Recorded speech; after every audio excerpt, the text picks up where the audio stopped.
खुदावंद यीशु मसीह नासरी, जो कायनात और कायनात के जर्रे जर्रे का मालिक और खालिक और राजिक है, जो दीने मसीहत के ईमान के मुताबिक खुद खुदा है, आपने यरूशलेम के बारे में 4 मर्तबा मुख्तलिफ औकात में मुख्तलिफ जगहों के ऊपर यरूशलेम के साथ कलाम किया, यरूशलेम के वासियों के साथ कलाम किया।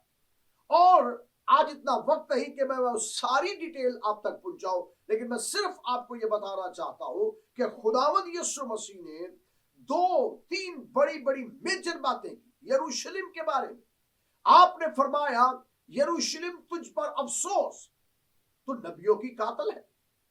जब मैंने ये फिक्रा पहली मर्तबा अपने एक मैसेज के अंदर पेश किया, तो बहुत से मसीही चला उठे कि जी मैंने यहूदियों को नबियों का कातिल कह दिया।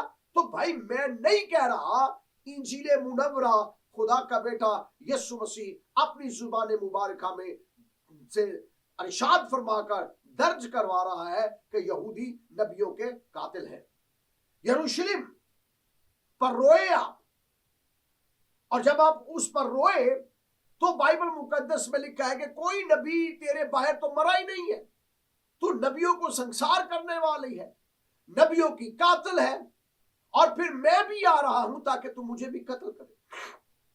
फिर बाइबल मुकद्दस के अंदर लिखा है, फिर एक दिन खुदावंद यीशु मसीह ने यरूशलेम को देखा और यरूशलेम को देखकर कहा, काश तू अपने वक्त को पहचान सकती, और रोकर कहते हैं कि मैं तेरे साथ सलामती की बातें करना चाहता था, लेकिन तूने अपनी आंखों से उन सलामती की बातों को पोशीदा कर दिया। लेकिन अब टाइम आ गया है, अब थोड़ा वक्त रह गया है कि तेरे दुश्मन यरूशलेम को चारों इतराफ से अफवाज आकर घेरेंगी, और इन अफवाज तेरे साथ सलूक क्या करेंगी, तेरी औलाद का कत्ल करेंगी, तेरी बेटियों की इज्जतों को पामाल करेंगी ये अफवाज, तेरे बच्चों को तेरी आंखों के सामने लुकमाए अजल बनाया जाएगा, तेरे जवानों को तेरी आंखों के सामने जमीन पर पटकेंगे,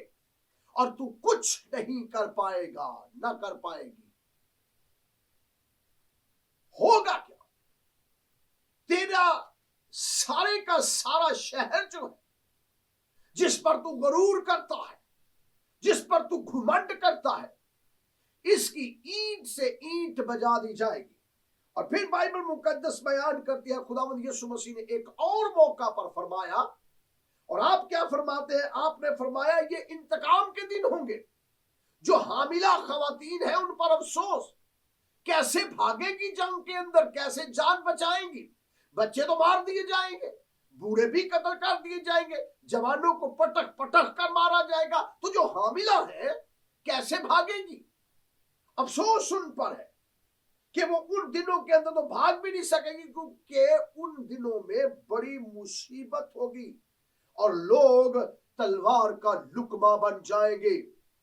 यरूशलेम खून से लथपथ कर दिया जाएगा, यरूशलेम की गलियां खून से भर दी जाएंगी, यरूशलेम के बाजार खून से भरे जाएंगे, यरूशलेम के अंदर शोरो होगा होगा, और यरूशलेम की दरो दीवार के ऊपर खून ही खून होगा, और उसकी नालियां और सड़कें खून से भर जाएंगी। इतनी कत्लो गारत होगी, तलवार चलेगी।